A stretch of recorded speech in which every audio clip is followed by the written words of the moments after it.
এই পৃথিবীতে যদি কোনো পুরুষকে বিয়ের পর প্রশ্ন করা হয়, তুমি তোমার জীবনে সবচাইতে বেশি কাকে ভালোবাসো, প্রত্যেকটা পুরুষ এই কথার জবাবে একটা কথা বলবেন। কেউ বলবেন আমি আমার মাকে ভালোবাসি, আর না হয় কেউ বলবেন আমি আমার বাবাকে ভালোবাসি, না হলে দাদি দাদা নানা নানি যে কোনো একজনের কথা বলবেন।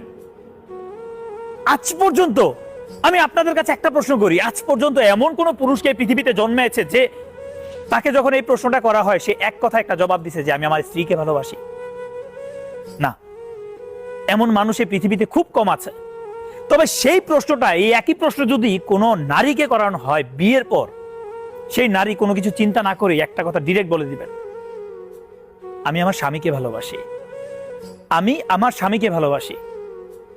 একটাবার চিন্তা করে দেখেন তো, একটাবার চিন্তা করে দেখেন, আপনি যদি অসুস্থ হয়ে যান, আপনার দুঃসময়ে আর কেউ পাশে থাকুক বা না থাকুক, ডেফিনেটলি আপনার স্ত্রী কিন্তু থাকবে।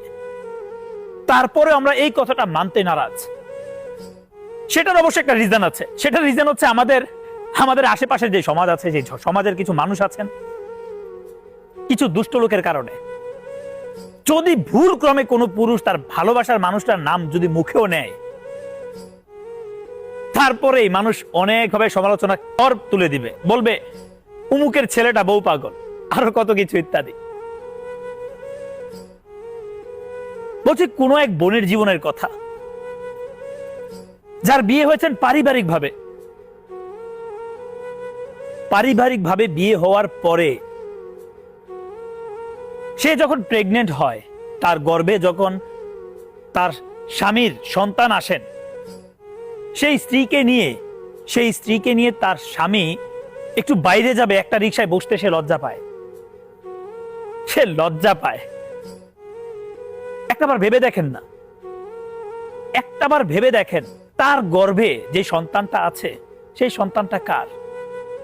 সেই সন্তানটা আপনার। একটা নারী সে তার জীবনে মৃত্যু যন্ত্রণা সহ্য করে আপনাকে এই উপহারটা দিয়ে থাকেন, একটা সন্তান দিয়ে থাকেন। তাহলে যে মানুষটা আপনার জন্য মৃত্যু যন্ত্রণা এই দুনিয়ার মধ্যে সহ্য করতেছে, তাহলে কেন তার প্রতি এই অবিচার? দেখেন, আজকের এই কথাগুলা আমি কোনো পুরুষকে ছোট করার জন্য বলছি না। এমন পুরুষ অহরহ এই পৃথিবীর মধ্যে আছে। আমি সবসময় বাস্তবতা তুলে ধরার চেষ্টা করি।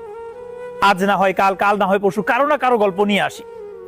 যদি সেই গল্পগুলা বলার ক্ষেত্রে কারো গায়ে লাগে, কোনো পুরুষের গায়ে লাগে, আই ডোন্ট কেয়ার।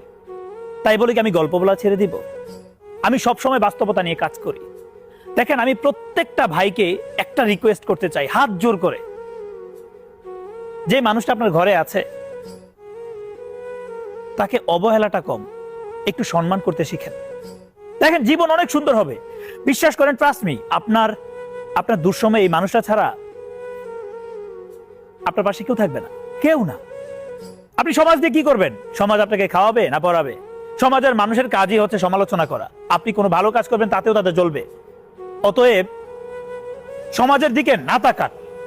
যে মানুষটা আপনার লাইফে সবকিছু ছেড়ে চলে আসছে, সবাইকে ছেড়ে চলে আসছে, তাকে একটু সম্মান করতে শিখেন। আল্লাহ হাফেজ, আসসালামু আলাইকুম, ভালো থাকবেন সবাই।